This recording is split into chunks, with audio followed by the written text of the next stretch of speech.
your proposed new school board policy, seeking once again to limit the constitutionally protected speech of American citizens.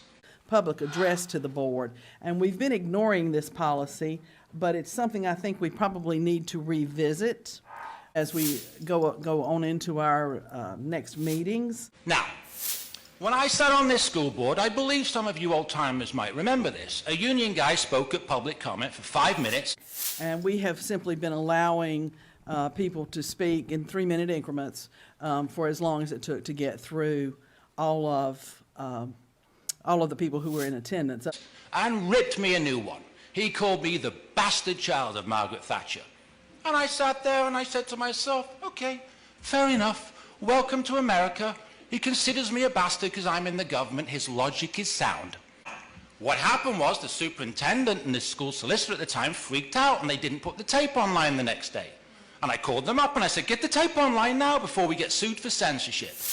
I yelled at the solicitor and I asked him what law school he went to, because it was clearly constitutionally protected rhetorical hyperbole. I can cite the case if you'd like. Now, you snowflakes apparently have a bigger problem with public comment.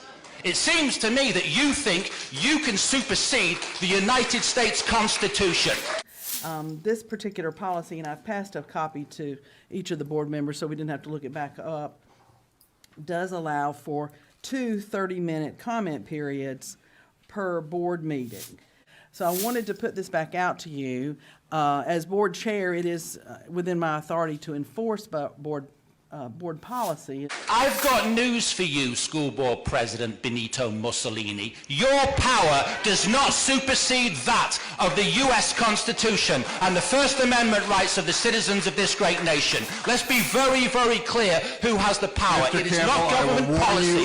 Do not warn me or do not interrupt my time. That if you interrupt my make time, personal insults like that again, or if you personally direct your comments, you will be asked to step away from the podium. I'm going to quote to you, make your comments, I'm but quoting, do not just do a minute, do name not calling talk like over you me. just did. This is my comment, not your comment. I'm quoting to you now from the United States Supreme Court 1964 case, New York Times versus Sullivan. This is constitutional case law in this country, and I'm quoting you from the U.S. Supreme Court.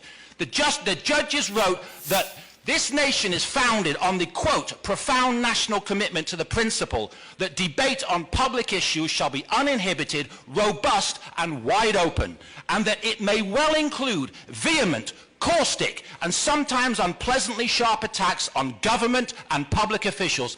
That's constitutional case law in this nation.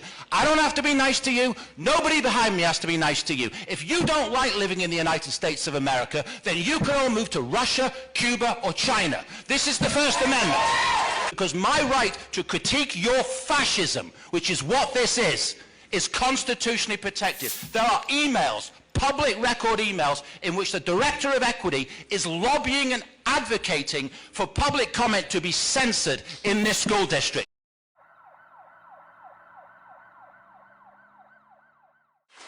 Lobbying for it, advocating for it. We've got the school board president saying she'll do better at hitting the mute button in blatant violation of the Constitution for her lobbying and her advocacy of unconstitutional censorship. I want you, the school board, to terminate the employment of Dr. Charissa Gibson. And after you've terminated her employment, I want all of you to tender your resignations for hating on this country. We have a God-given constitutional right to critique you, and we can speak in any lawful tone that we see fit. And don't go looking around, Benito, because this is the United States of America. So at this point, I would go ahead and mention that starting with next week's meeting, we will return to our public address policy as it's laid out in 1326.